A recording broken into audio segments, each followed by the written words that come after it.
Stéphane est éducateur et comportementaliste canin. On parle aujourd'hui du jeu avec notre chien. Alors pourquoi c'est important de jouer avec notre chien? Pour plusieurs raisons. La première, c'est déjà renforcer le lien avec son chien, c'est-à-dire que de jouer avec son chien va permettre d'augmenter la confiance entre le propriétaire et son chien, de vivre des expériences, voilà, d'avoir une relation positive, on va dire, avec son chien. Il y a aussi une stimulation mentale et physique. Et puis, il faut pas oublier aussi que le jeu est un facteur d'apprentissage. Le jeu va lui permettre de survivre parce que c'est souvent des simulations de chasse et c'est comme ça qu'on va transmettre à ses chiots l'apprentissage de la chasse et donc de la survie. Mais on se rassure, entre un chien et un propriétaire, on n'en est pas là. Oui.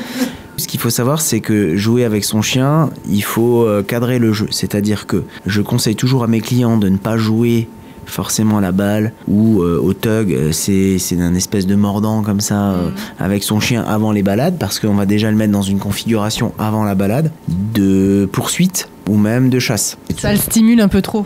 Ça le stimule dans le sens où on va le jouer finalement. Donc c'est important d'éviter ça. C'est important aussi d'éviter les jeux de balles ou les jeux de mordiment à la maison. Pourquoi ? Parce que pour moi la maison c'est un endroit où tout est calme. Donc on va éviter de jouer avec son chien au milieu du salon. C'est peut-être pas l'endroit privilégié. J'ai presque envie de dire, c'est bien de jouer même à l'extérieur du jardin, dans un endroit. Bon, après le jardin, c'est déjà super. Hein, si on joue dans son jardin avec le chien, vaut mieux que le chien soit excité à l'extérieur qu'à l'intérieur. Mais c'est vrai que le choix du lieu et du moment pour le jeu, c'est important. Ah, je pensais pas du tout à ça, tu vois. Il y a beaucoup de gens qui ne pensent pas à ça, qui ne comprennent pas pourquoi leurs chiens, lorsqu'ils sont en balade, sont complètement excités. En fait, c'est parce que souvent, ils me disent moi, j'essaie de les calmer avant qu'on parte déjà en balade et je joue pour les dépenser. Alors non, là, le fait de jouer avant de partir en balade, ça va les monter en pression et ça va les stimuler dans le mauvais sens. Donc c'est pour ça que c'est bien aussi de sortir de chez soi dans le calme. Le jeu, c'est vraiment un moment à part entière.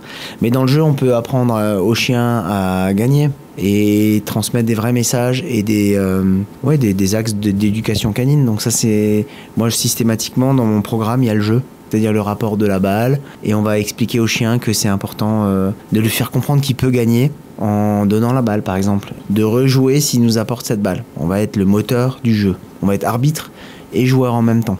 Donc il y a plein de valeurs qu'on peut transmettre à travers le jeu avec son chien. C'est pour ça que c'est important de jouer avec son chien et de savoir jouer avec son chien. Après, il y a aussi le jouet qui est important. Oui, c'est-à-dire que on va éviter aussi de lui laisser 50 jouets au sol et d'utiliser un de ses jouets pour jouer. Parce que lui, il sera déjà lassé. Il y a toujours un jouet qu'on doit sortir pour jouer avec son chien. C'est-à-dire que ça va être le jouet phare pour l'apprentissage et le jeu. Et on range ce jouet et on le ressort pour jouer. C'est-à-dire que c'est pas un jouet qui traîne. Ça, c'est important. Et puis après, les chiens qui ont tendance aussi à avoir un instinct de proie, on va éviter les cordes, le mordant, les choses comme ça. On peut jouer à pister, parce que les chiens sont évidemment doués pour ça. Donc on cache les jouets. Exactement. Et puis on peut, c'est aussi une forme de jeu pour le chien de rechercher. Mais là, on n'a pas forcément un objet qui va le stimuler dans le sens de la course ou de la chasse. Et voilà, maintenant vous saurez que jouer avec son chien, c'est pas anodin. Il y a plein de façons, il y a un process à respecter. Merci Stéphane pour toutes ces infos. Vous les retrouverez bien sûr sur notre site radiomélodie.com. Stéphane, à très bientôt.